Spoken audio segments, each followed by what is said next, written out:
Halo teman-teman, selamat datang di Sumber Artikel. Jangan lupa tekan tombol subscribe ya, dan aktifkan lonceng notifikasinya, agar apabila channel ini mengupload konten terbaru, kalian tidak akan ketinggalan.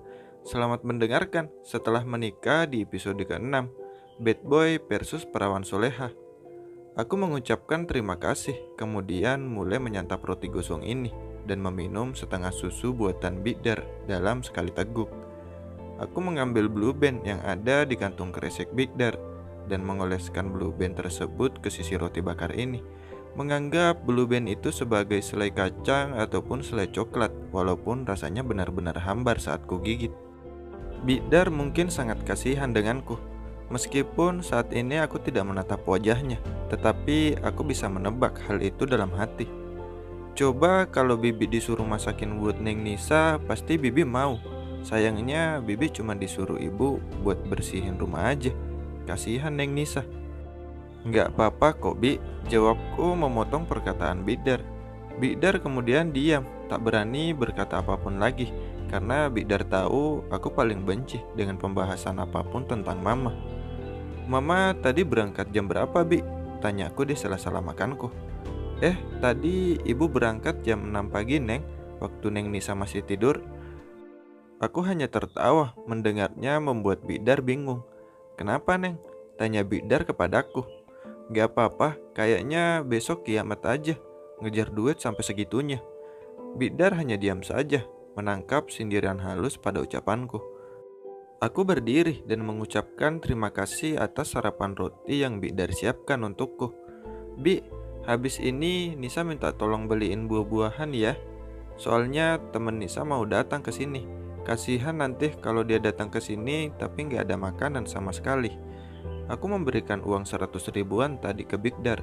Bigdar langsung mengangguk dan berlalu membelikanku buah-buahan.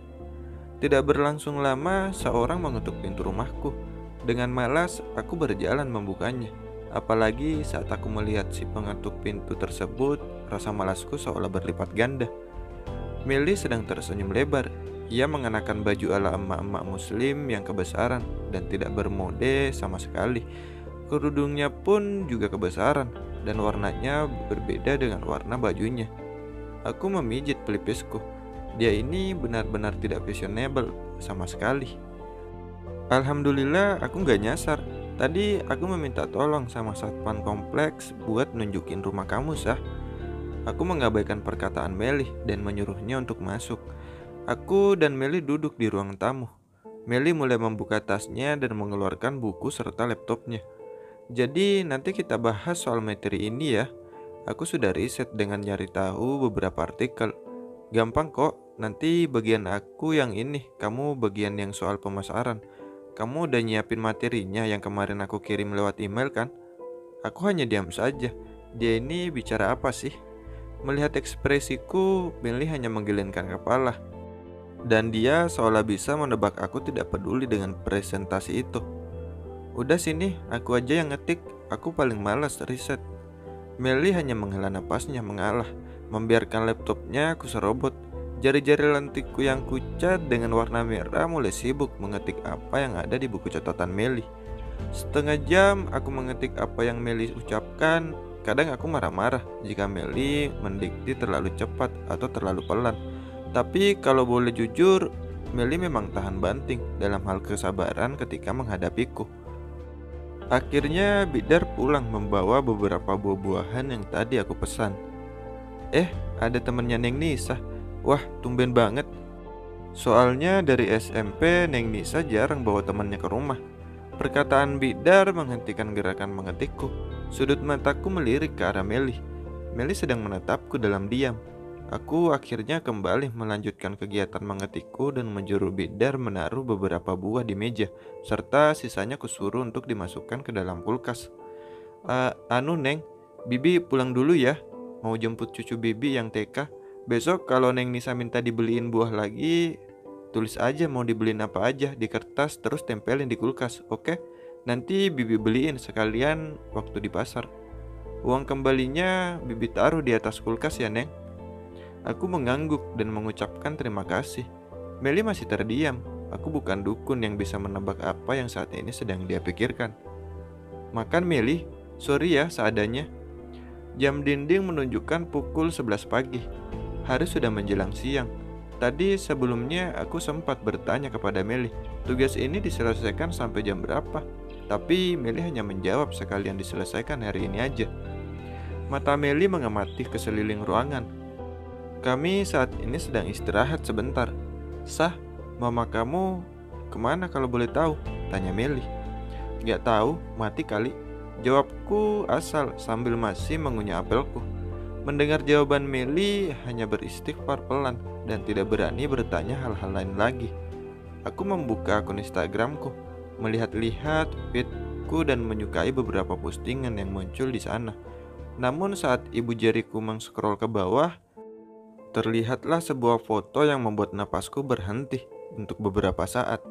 Foto seorang laki-laki dan gadis yang ia rangkul di sebelahnya. Itu adalah Roy, dengan gadis yang saat ini sudah berstatus sebagai istrinya. Roy tampak tersenyum sambil menggenggam jemari gadis itu, memamerkan cincin pernikahan mereka yang berwarna perak.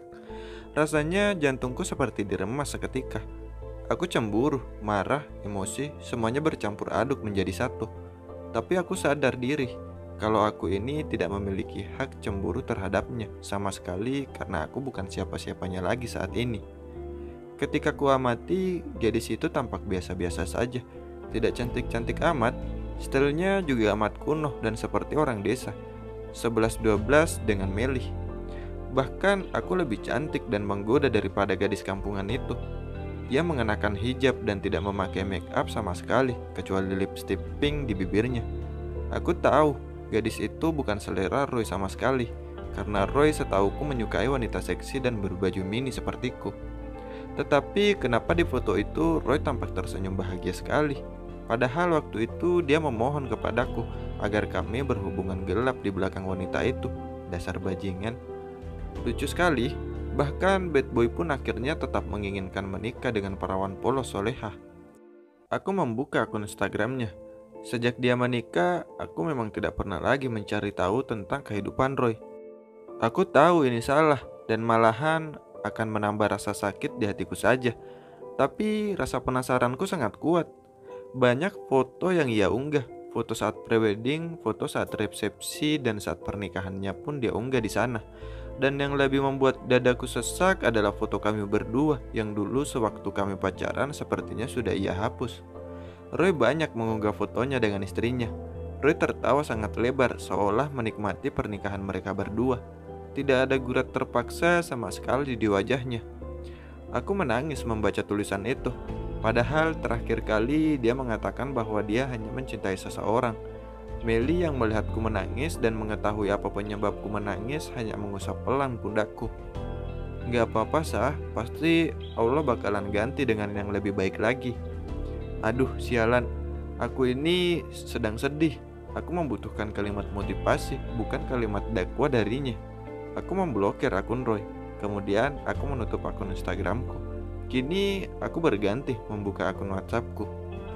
Ade, Sah, kalau aku ngomong suka ke kamu, menurut kamu gimana? Nisa, apa Meli udah kesana? Balas dong please. Maaf ya, kamu harus repot buat presentasi. Habisnya mereka bakalan lapor ke dosen kalau kamu gak ikutan buat presentasi. Itu semua pesan dari Ade sejak kemarin sampai hari ini. Tidak ada satupun pesan yang aku jawab karena aku memang tidak tertarik membalas pesannya. Sah, bukain pintu dong, aku di luar nih. Aku mengurutkan keningku ketika membaca pesan tersebut. Mana mungkin dia tahu alamat rumahku? Kamu ngasih tahu Ade alamat rumahku? Tanyaku kepada Meli yang masih sibuk melanjutkan mengetik presentasi karena hanya Meli lah yang kuberitahu alamatku. Meli menggeleng dan mengatakan dirinya tidak memberitahu alamat rumahku ke siapapun. Aku berjalan ke arah pintu, dan benar saja Ade sudah ada di depan membuatku terheran-heran. Kok kamu tahu alamatku? Tanyaku dengan wajah keheranan sambil mempersilahkan dia masuk ke dalam. Aku bahkan tahu semuanya tentang kamu, Sah. Aku memutar bola mataku mendengarnya. Sudah ribuan kali aku mendengar kalimat gombal dari para lelaki. Jadi tidak ada satupun yang mempan terhadapku. Sah, aku pengen ngomong sesuatu sama kamu. Katanya terputus sambil melirik ke arah keberadaan Meli. Tapi cuman berdua aja. Lanjutnya, aku dan Meli paham dengan maksud Ade. Ya udah, ayo ngomong di kamar aku. Aku menggandeng tangan Ade. Jangan, kalian kan bukan muhrim. Ngomong aja di sini. Aku bakalan pura-pura nggak dengar kok. Kalau kalian ngomong berdua itu yang ketiganya setan loh. Apalagi di dalam kamar. Nantinya takut terjadi apa-apa. Kamu setannya, kataku ketus sambil menarik tangan Ade. Kami berdua masuk ke dalam kamar, mengabaikan Ustaz Ameli yang berteriak-teriak memanggil namaku sambil beristighfar. Aku memutar bola mata. Ya ampun, orang itu. Aku mengunci kamarku. Siapa tahu Meli akan melakukan hal gila seperti mendobrak pintu kamarku. Mungkin. Mau ngomong apa? Tanyaku sambil menjalankan tanganku ke depan tubuhku, menatap wajah Ade. Kok kamu gak balas WA aku sih? Tadi aku sibuk banget ngetik tugas, jawabku. Kini tangan Ade meraih jemariku. Kemudian ia genggam erat. Ade menatap dan mengunci pandangannya kepadaku. Sebenarnya aku sudah suka sama kamu sejak semester 1. Tapi aku cuman diam karena dulu kamu masih pacaran sama Roy. Tapi sekarang aku gak beraniin diri buat ngomong ini sama kamu.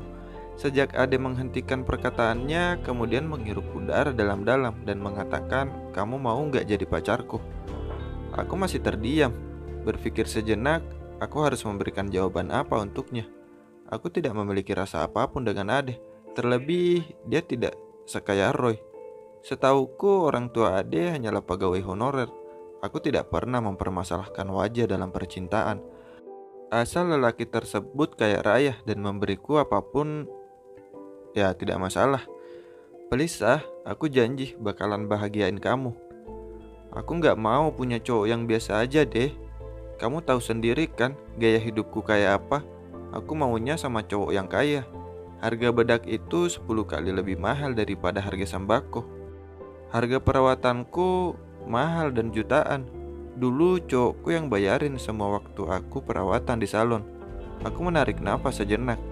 Cewek cantik itu mahal. Tambahku mengakhiri perkataanku.